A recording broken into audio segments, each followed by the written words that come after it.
Bueno, de los 6 casos que contemplaba originariamente la ley 26662, que es la ley de competencia notarial en asuntos no contenciosos, nos faltaba ver el tema del patrimonio familiar.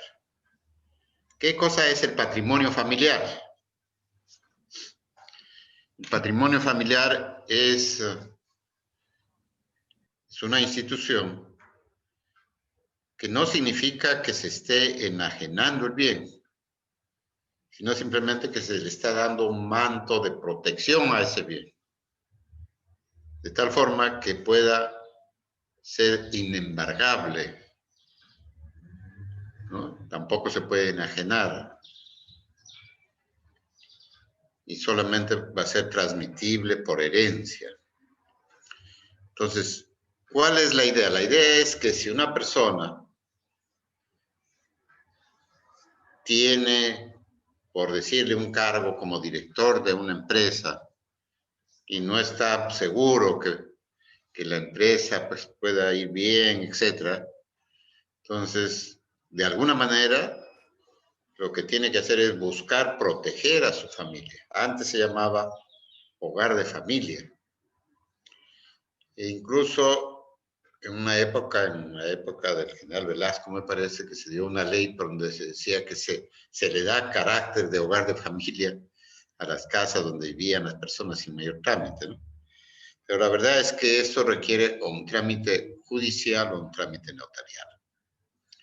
Entonces, en el ámbito notarial, ¿qué cosa es lo que hay que hacer? Hay que presentar una minuta, ¿no? Ante notario.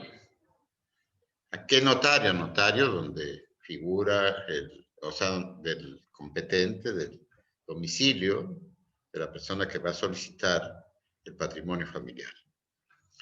Esto la idea es beneficiar básicamente pues, a los hijos menores de edad.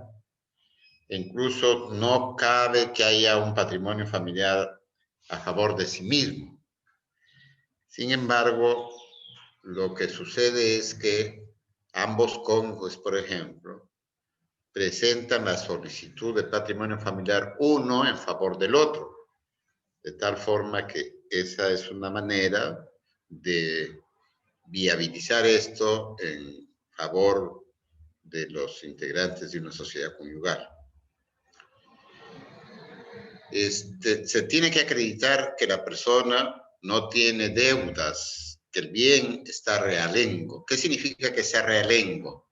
Significa que está libre de gravámenes, de cargas, a lo cual hay que presentar, pues,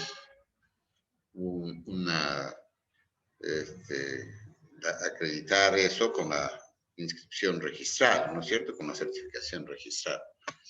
Entonces, el bien no tiene gravámenes, no tiene hipoteca, no tiene anticresis, etc. Y lo que dice la norma, el Código Civil, es que se trata de un bien, ¿no? Un bien, el artículo 489 del Código Civil dice que pueden ser objeto de patrimonio familiar la casa, habitación de la familia y un predio destinado a la agricultura, la artesanía, la industria o el comercio. Es decir, un bien destinado pues a apoyar a la familia. En el artículo que yo escribí, que creo que ustedes han leído para el control, ahí yo decía, por ejemplo, que qué pasa cuando se trata de un departamento. Un departamento normalmente tiene además un estacionamiento y tiene un depósito. Eso es casi, se podría decir, consustancial. Por lo tanto, yo opinaba que, no obstante que existan, hay diferencia de partidas, o sea, partidas diferentes. En otras palabras, el departamento tiene una partida en el registro, el estacionamiento tiene otra partida en el registro y el depósito tiene otra partida en el registro. Pero en mi opinión personal, esto debería considerarse como una unidad, ¿no? Para los fines de declarar el patrimonio familiar. Entonces, presentada la solicitud con estos recaudos, el notario manda publicar por 10 días un aviso en el Peruano y en otro diario para que si alguien tiene interés pueda pues oponerse, ¿no? Y hay el caso, por ejemplo, de muchos bancos que dicen, no, señor, el señor yo le he prestado dinero y el señor lo que está queriendo es deshacerse de su patrimonio para no pagarme, ¿no? Bueno, si se entiende que este es un crédito que no está garantizado con hipoteca, pero puede, bueno, de repente pues ha firmado un pagaré la persona, etcétera, ¿no? Entonces, si alguien se opone, el notario no va a tramitar este patrimonio familiar. Entonces, no significa que haya una transferencia del bien, sino simplemente que es una especie de, podríamos decir, una especie de pararrayos o no sé cómo podríamos decir, una especie de protección del bien. Lo que se hace un bien no puede ser embargado, ¿no? No puede ser embargado. Pero tampoco puede ser transmitido libremente. Entonces, si ya se ha hecho un patrimonio familiar y después se quiere, pasa el vendaval, por decirles, pasa las preocupaciones, entonces la persona quiere vender ese bien. Si está con patrimonio familiar, no lo puede vender. Entonces, ¿qué dice la norma? Dice que para dejar sin efecto ese patrimonio familiar, tiene que hacerse el mismo procedimiento. Es decir, se refiere a que hay que hacer las publicaciones y que todo siga, digamos, su causa en ese sentido. No me parece que sea inconveniente que si se ha hecho el patrimonio familiar en sede judicial, pueda hacerse, dejarse sin efecto en sede notarial. No me parece que eso sea inconveniente, ¿no? No sé si tienen alguna pregunta ustedes en relación con esto. ¿Ninguna? Ya, entonces pasamos a otro tema. Profesor, Jacqueline. Sí, sí, profesor, una consulta. Para constituir el patrimonio familiar, ¿se tiene que acreditar de alguna manera el estado de necesidad? ¿O basta que se diga que por un estado de necesidad se constituye el patrimonio familiar? no es necesario acreditar, ¿eh? No es necesario acreditar, simplemente puede manifestarlo, ¿no? Pero no es necesario acreditarlo. No se exige. Ya. Gracias, profesor. Ya, Jacqueline. Entonces, la modificación y extinción del patrimonio familiar, pues, se va a tener el mismo procedimiento que la Constitución, ¿ya? Pasamos entonces a otro tema. ¿Prefieren ustedes, les pregunto, que les hable de la constitución de unión de hecho o de la separación convencional y divorcio ulterior primero? ¿Qué es lo que prefieren? Me gustaría saber más o menos qué es lo que les interesa más. De todas maneras, vamos a tratar. El Sí, de hecho, profesor. ¿Ah? El de Unión de hecho. hecho. Ya, muy bien. Bueno, la unión de hecho, ¿qué cosa significa? Significa que, y ahora tiene una trascendencia mayor, en la medida en que el concubino ahora es, o la concubina es heredero forzoso, ¿no es cierto? Independientemente del aspecto patrimonial, digamos, similar o parecido al régimen de sociedad de gananciales, ahora el concubino o la concubina son herederos forzosos. Entonces, es importante. Y en sede notarial ahora se puede reconocer el patrimonio familiar, pero en mi opinión creo que se ha considerado muchas formalidades.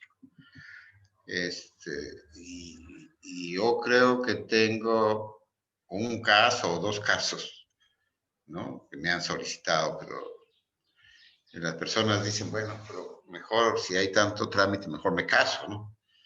Ahora, ¿por qué no se casan? Porque puede ser que la calidad de concubino les puede dar mayores derechos en un determinado momento, no sobre determinados bienes que han sido ya materia de la adquisición de esta situación de unión de hecho. Bueno, ¿cuándo se constituye una unión de hecho? Una unión de hecho se va a dar por la convivencia entre dos personas. En el Perú tienen que ser de diferente sexo, ¿ya? No cabe que sean del mismo sexo, al menos por ahora, ¿no es cierto? Entonces, convivencia entre dos personas de diferente sexo, libres de impedimento matrimonial. Es decir, una persona pues puede convivir con otra, pero si esta persona está casada, perdón, si una de ellas está casada, no cabe hablar de unión de hecho propiamente, ¿ya? Entonces, primero hay que acreditar esta convivencia y tienen que estar viviendo en el mismo lugar, en el mismo domicilio, porque no pueden presentarse, pues, ¿no? Dos personas, un hombre y una mujer, diciéndole, señor notario, solicito que se, digamos, declare la unión de hecho, se reconozca la unión de hecho que tenemos, y la señorita María José fija un domicilio y el señor Fernando Alonso fija otro domicilio. Obviamente eso no cabe, entonces tiene que fijar un solo domicilio. Segundo, tienen que declarar, o sea, obviamente tienen que presentar esta solicitud y pedir una declaración jurada de que viven, ¿no? Conviven por no menos de 2 años de manera continua. Otra declaración jurada de que se encuentran libres de impedimento matrimonial y que ninguno tiene vida en común con otro varón o mujer, según sea el caso, ¿no? Después, ¿qué más van a presentar? Certificado domiciliario de cada uno de los solicitantes. Que domicilian, obviamente tiene que acreditarse que domicilian en el mismo lugar, como les decía. Certificado negativo de unión de hecho, ¿no? Es pedido por el registro personal, donde domicilian los solicitantes. O sea, tiene que haber también un certificado de que no tienen inscrito una unión de hecho. Y después, declaración de 2 testigos indicando que los solicitantes conviven por lo menos 2 años continuos, ¿no es cierto? Y cualquier otro documento que acredite que hay esta unión de hecho, esta convivencia.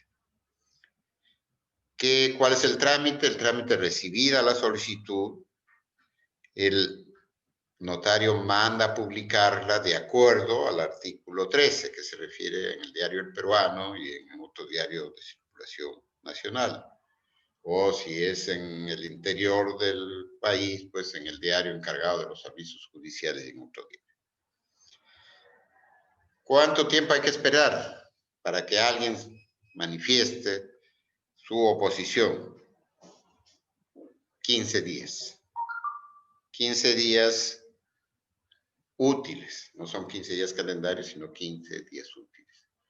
Transcurridos esos 15 días útiles y no hay oposición, el notario dispone que se extienda la escritura pública correspondiente. Después se emitirán los partes para el registro. ¿Tienen ustedes alguna pregunta en relación con esto? ¿Ninguna? ¿O sí? ¿Nadie? Bueno, entonces, yo les decía que... A ver, Jacqueline. Profesor, una consulta. ¿Es posible que se reconozca una unión de hecho si es que uno de los concubinos ha fallecido? En realidad, notarialmente no lo he visto, pero creo que judicialmente sí podría plantearse. Pero notarialmente no lo he visto, ¿eh? Creo en lo personal que no habría ningún inconveniente que se lo reconozca, pero no me parece que pueda ser un trámite notarial, sino judicial. Ya, profesor. Que Gracias. hay que, digamos, actuar pruebas, una cosa así, ¿no? Que como ya falleció la persona, ¿no? No lo he visto, te digo, no sé si de repente algún colega lo habrá hecho, pero en lo personal me parecería que debiera hacerse o recurrirse al ámbito judicial. No sé, ¿tú opinas algo, Arturo, sobre esto? ¿Tienes alguna idea, no? Por esta pregunta. Sí, bueno, yo opino que el fundamento de los asuntos no contenciosos es justamente que haya un consentimiento de todas las partes que intervienen en el mismo. En ese sentido, al haber uno de los concubinos muerto, no puede manifestar voluntad y eso impide que el notario pueda intervenir en el mismo y necesariamente tenga que ser un proceso judicial. Sí, o sea, más o menos estamos coincidiendo en eso, ¿no? Romina, a ver, Romina. Hola, profesor, buenos días. Tenía ¿Qué una tal, duda. Romina? Quería saber si en este plazo de 2 años cabía la posibilidad de alguna interrupción. Quizás a uno de los concubinos lo mandan a trabajar, no sé, a provincia o fuera del país y hay una interrupción de ello. Pero esta interrupción es bajo un motivo específico. ¿Se podría aún así eh, aceptar esta interrupción y continuar con el plazo o contaría desde cero? Muy interesante tu pregunta. En el fondo yo diría que bueno, si es un caso de, ¿cómo se llama? De otra naturaleza, ¿cómo se llama? Una cosa de, ¿cómo te podría decir? No sé si, no, la palabra fuerza mayor creo que es demasiado. En cierto modo yo diría, no sé, que finalmente pues ahí habría que, o sea, lo que interesa finalmente es la voluntad, ¿no? La intención. Y si aquí fue pues, porque imaginémonos que la persona viaja a provincias 15 días, por ejemplo, y no podríamos decir hoy o un mes, y podríamos pensar, decir, oye, fue un mes y ya no se cumplió los 2 años, sino faltó un mes. Yo personalmente, mi opinión personal, te digo, es que yo sí creo que si es una cosa así consentida, si se quiere, creo que lo podríamos considerar, ¿eh? Pero es mi opinión personal. No sé, de repente alguien piensa que no, que tiene que estar ahí necesariamente y empezar de cero. Me parecería que, porque en el fondo, ¿qué cosa es lo que tenemos en cuenta? Lo que tenemos en cuenta es la voluntad de las personas, ¿no es cierto? De querer estar juntos. Y por un mero accidente, que se puede decir, una necesidad, que la persona tiene que ir, porque de alguna manera estas personas pueden estar, por ejemplo, escribiéndose, ¿no? Teniendo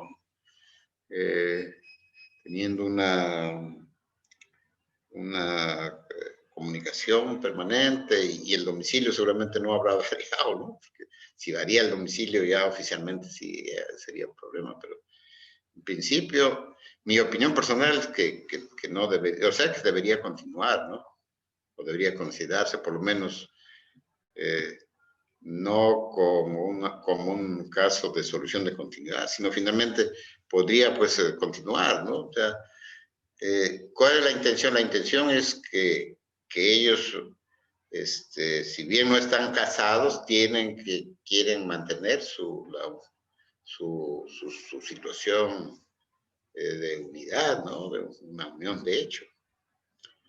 Ahora, ¿qué sucede, por ejemplo, si se quiere dejar sin efecto la unión de hecho?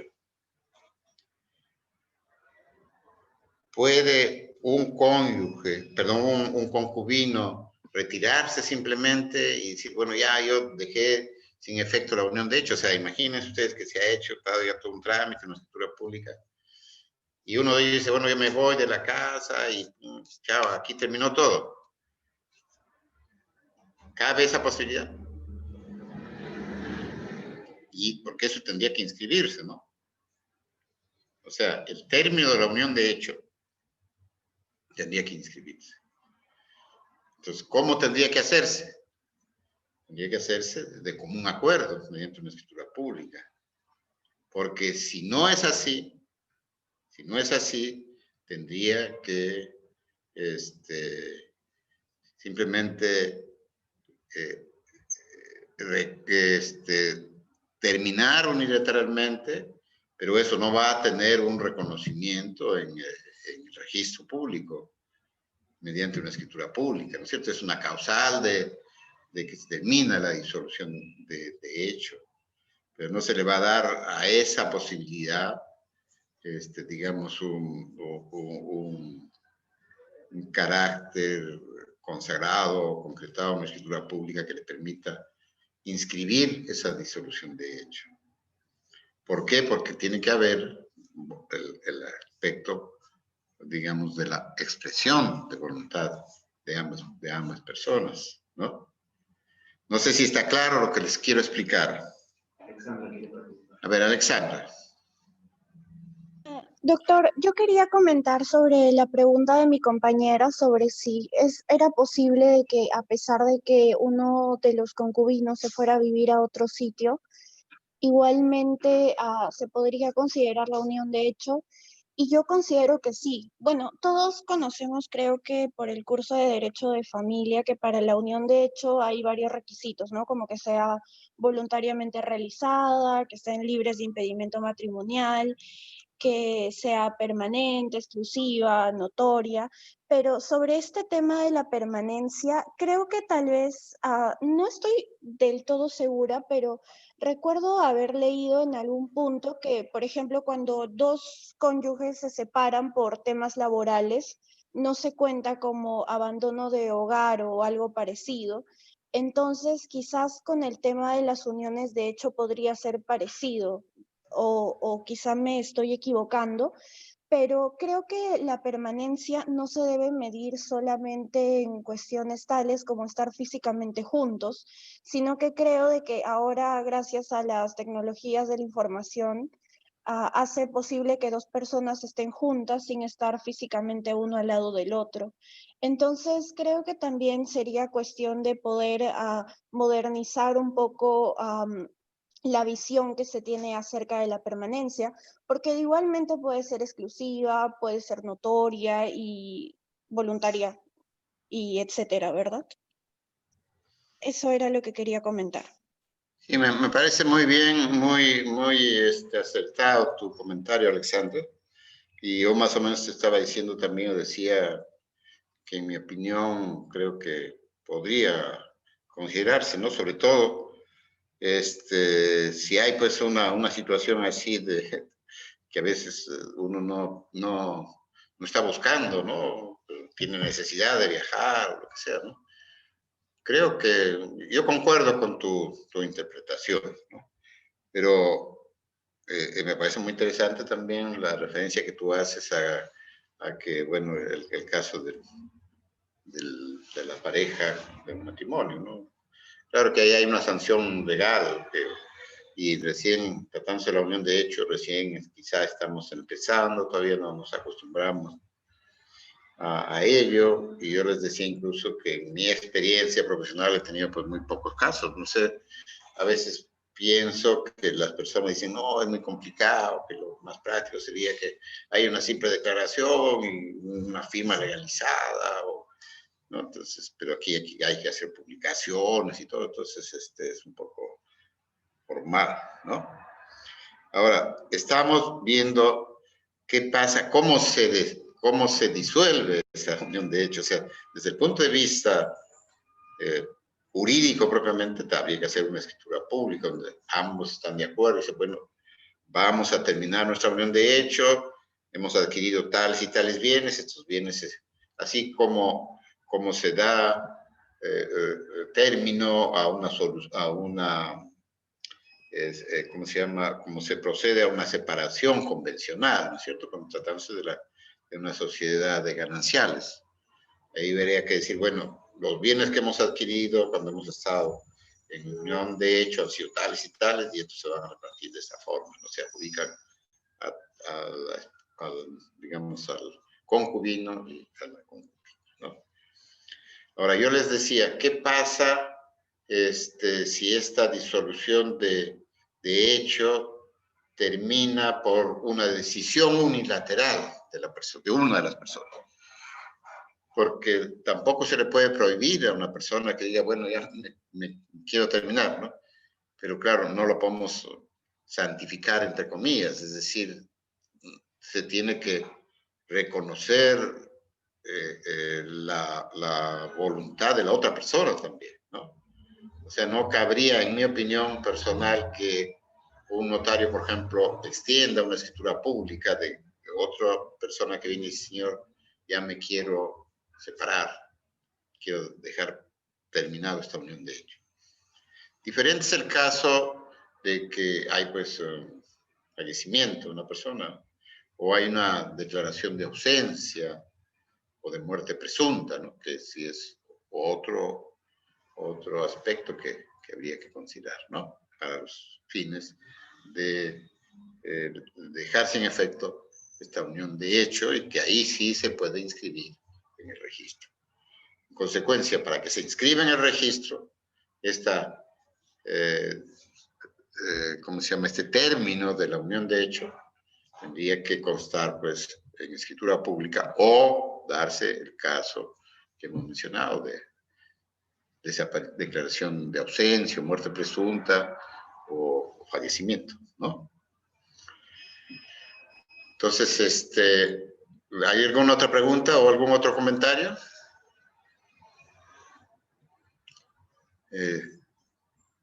Miñope, Perro. Sí, profesor, buenos días. Respecto a Tú una eres pregunta... Héctor, ¿no? Héctor eres, Sí, ¿no? profesor. Ya. Sí, profesor. Dime, Héctor. Respecto a una pregunta que realizó mi compañera,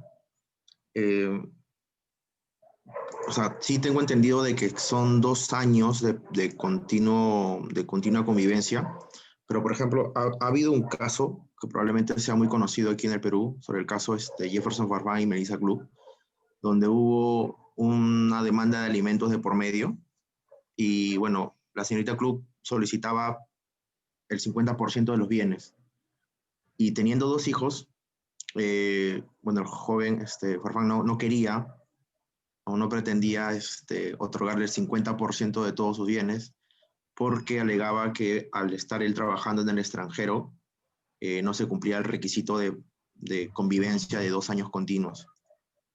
En ese sentido, quisiera preguntarle ya desde un ámbito notarial,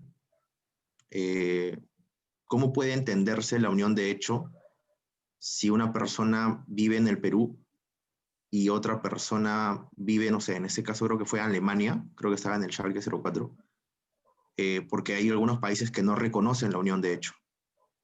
Entonces, ¿cómo poder declarar competencia en determinado país si ambos convivientes, por así decirlo, están en diferentes países y el plazo no se ha dado aunque sí tienen 2 hijos. O sea, hay un interés de por medio de una relación, por algo han tenido dos hijos. En ese sentido, ¿cómo se analizaría en el ámbito notarial o es necesario recurrir o sea, o se ve por un criterio notarial o se analiza bajo un criterio ya judicial? Yo creo que esto se llevó en temas judiciales, pero ¿cómo podría usted interpretarlo? Porque aquí no solamente existe unión de hechos, sino la solicitud de una demanda de alimentos y bueno, el reconocimiento de si existe o no el 50% para la demandante.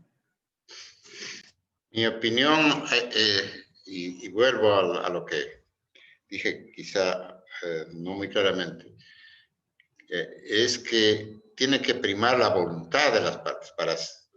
Para una unión de hecho tiene que haber convivencia, digamos, física, ¿no es cierto?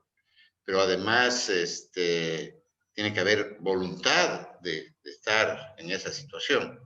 Si no hay voluntad, si la persona, el ejemplo, está lejos, pero de repente ahí está conviviendo con alguien también, o sea, ya esa voluntad no existe. Entonces, eso no se va a poder ver en sede notarial, sino tendría que analizarse en sede judicial, más aún si hay demanda de alimentos y todo. Eso se tiene que ver necesariamente en el ámbito judicial. Será el juez el que aprecie, digamos, los argumentos para conceder o no la demanda judicial. En cuanto a la unión de hecho, digamos, voluntaria, para eso se tiene que existir una manifestación de voluntad y una convivencia.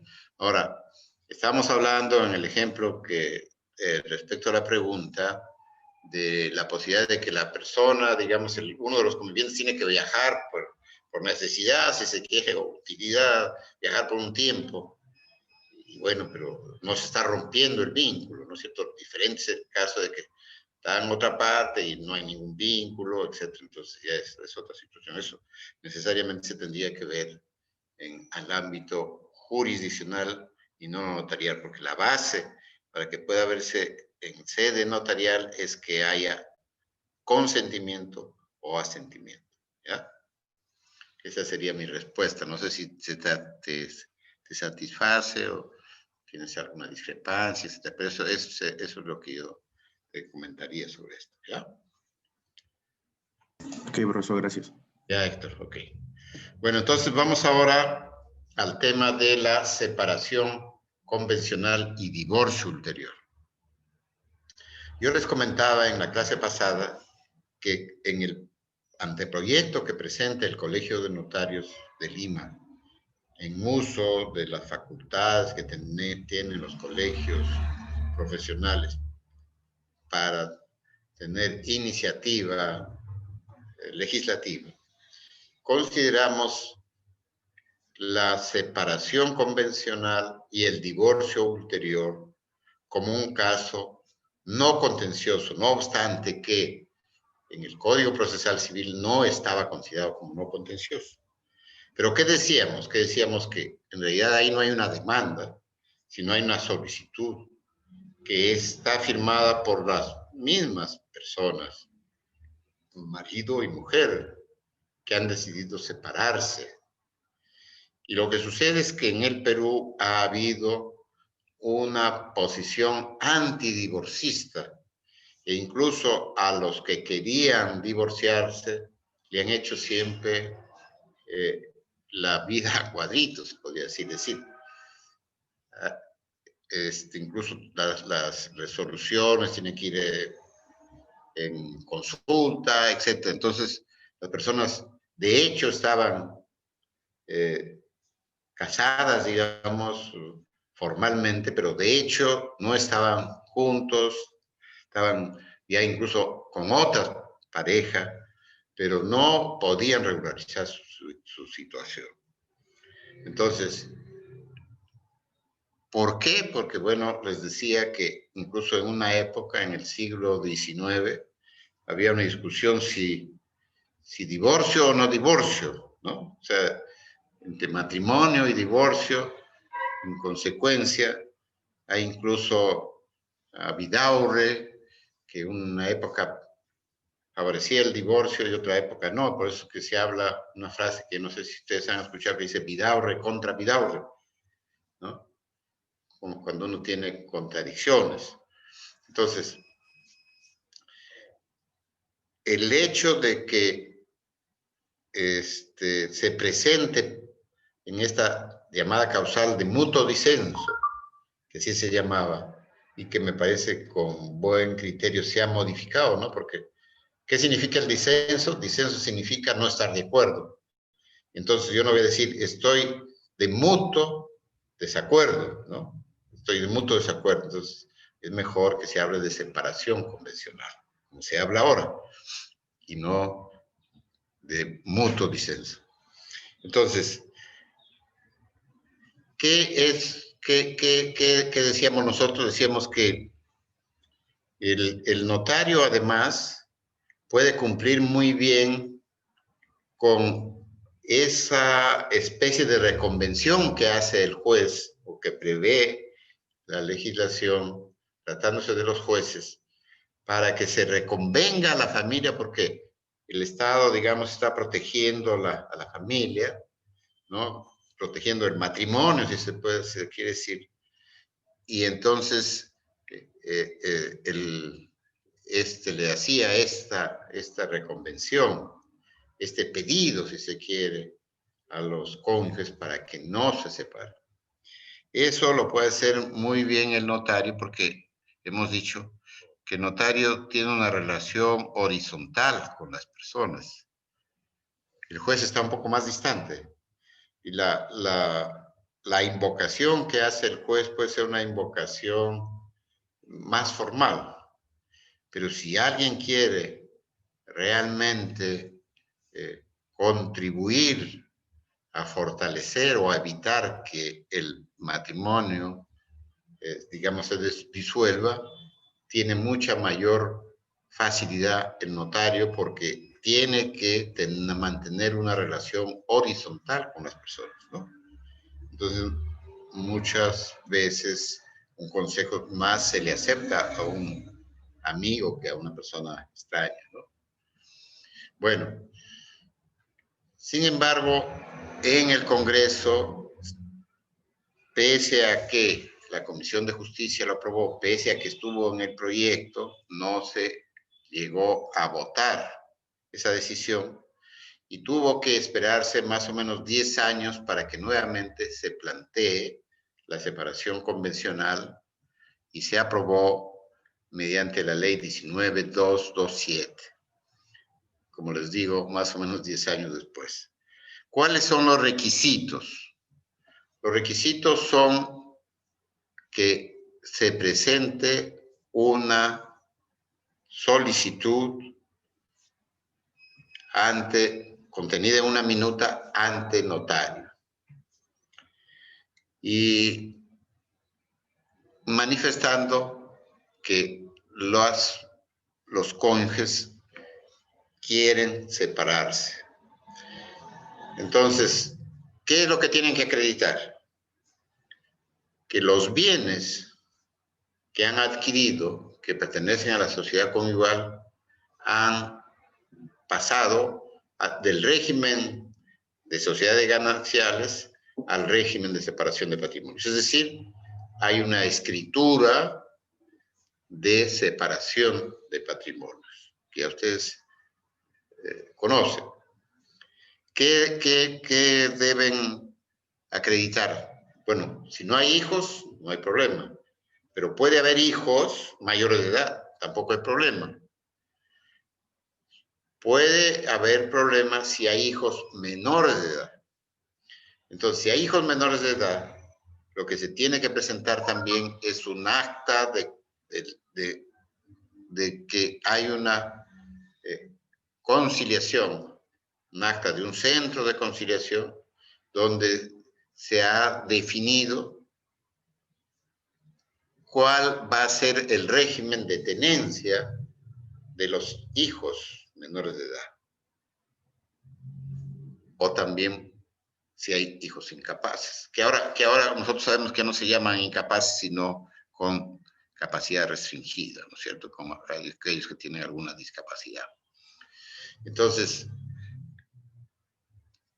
después si hay, en este centro de conciliación se definirá cómo va a ser el régimen alimenticio. Una vez que está definido todo eso, allí ya se presenta la solicitud ante el notario. ¿Ya? ¿Qué va a hacer el notario? Va a recibir la solicitud y va a citar a una audiencia. ¿Hay plazo para la audiencia? No hay, específicamente no hay plazo para esa audiencia. Es decir, se puede presentar la solicitud hoy día y mañana se puede estar haciendo la audiencia, pero en mi opinión habría que darle un cierto plazo en cuanto a la pareja para que vayan pensando un poco más el tema, ¿no? Entonces, en mi opinión personal, yo digo para unos 3 días, 4 días, 8 días, etc. ¿Y qué va a pasar en esa audiencia? En esa audiencia, justamente la finalidad es que ambos cónyuges recapaciten y, bueno, van a decir si se mantiene su decisión de separarse o no. En mi experiencia, creo que en 2 o 3 casos he visto que se han reconciliado los cónyuges y no han continuado con la separación. Pero en otros casos ya simplemente esto es una cosa formal, incluso ya hay cada persona tiene otra pareja, etc. Entonces ya esto no se ha dado, pero por lo menos hay la intención de que esta pareja pues evalúe con serenidad la decisión. Ahora, ¿pueden hacerlo por apoderado? Inicialmente se pensaba que no, pero después sí se considera que puede ser. Ahora, tiene que haber naturalmente un poder por escritura pública para eso, ¿no? Y en el poder también se le tiene que decir o especificar que su decisión, en el caso de que se le pida que reconsideren, bueno, posición o se le instruye al apoderado para que pueda mantenerla, ¿no? Claro, lo ideal sería que sean los propios cónyuges los que asistan a la audiencia. Y se da en muchos casos, la mayoría se da. En otros casos asisten con apoderado. Pero, porque a veces no quieren, la verdad es que da pena a veces, ¿no? Pero a veces no quieren ya ni ver al cónyuge. Entonces, no quiero ver. Bueno, entonces, ¿qué va a pasar? En esa separación convencional ya se está evaluando, o sea, luego de que se evalúa todo eso, y ellos se ratifican, entonces se va a extender una acta. Y eso significa que ya se ha producido el término de la sociedad de gananciales, ¿no? Término de la sociedad de gananciales. ¿Y qué va a pasar después? Pasados 2 meses, cualquiera de los cónyuges, sin necesidad del otro, puede pedir el divorcio, que es ya la disolución del vínculo matrimonial. ¿Y esto cómo se va a concretar? Se va a concretar en una escritura pública. Es decir, se tiene que pedir al notario que eleve a escritura pública esta disolución del vínculo.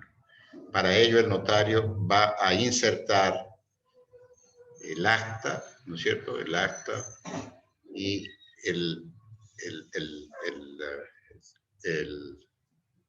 la minuta en la que se solicita la disolución ya del vínculo matrimonial. Más o menos ese es el trámite, por eso algunos dicen es divorcio express, pero en realidad para el divorcio tiene que pasar por lo menos 2 años. ¿Cualquier pareja puede pedir esta separación convencional y divorcio ulterior? No. Tienen que estar por lo menos casados 2 años, a lo cual tienen que presentar su partida de matrimonio, ¿no? ¿Y por qué ese 2 años? Porque se supone que en estos 2 años ya han tenido suficiente plazo como para ver si se podían entender o no se podían entender. Hay una frase que a mí me gustó mucho, que lo he publicado también en un articulito sobre la historia del divorcio en el Perú, una cosa así se llama, que dice que en una semana se puede buscar muchas cosas para separarse, ¿no? Una semana de una pareja, y lo que hay que buscar más bien es, o sea, en una semana se puede tener un montón de motivos para separarse, y más bien lo que hay que buscar es en esa semana encontrar muchos motivos para unirse, más bien, ¿no? Porque hay una multiplicidad, se dice, de motivos para separarse. O sea, son 2 personalidades, pues una cosa es estar de enamorado, novio, etc. Otra cosa ya estar conviviendo, entonces ahí empiezan a aflorar ya las personalidades en su autenticidad, y entonces hay choques, etc. Por eso es que se producen las separaciones y los divorcios. En consecuencia, hay que ver esto con cierta parsimonia y por lo tanto es bueno que ustedes sepan que ya producida la separación convencional no va a haber marcha atrás, ¿no? Aunque otros dicen, bueno, ya me desanimo, hay un vacío ahí sobre el cual también podemos conversar, ¿ya? Pero ya la hora nos ha ganado, entonces si tienen alguna pregunta me la hacen y si quieren me la envían por correo, etcétera, para discutir la próxima clase, ¿ya? Porque ya nos ganó la hora. Entonces, nos vemos, les deseo un bonito fin de semana y nos estaríamos viendo.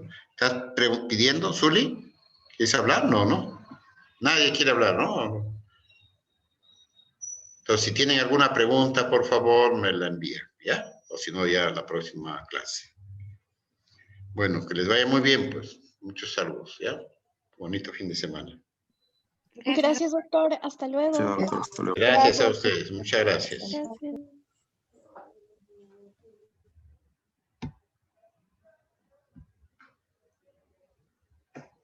Finalizar, ¿no?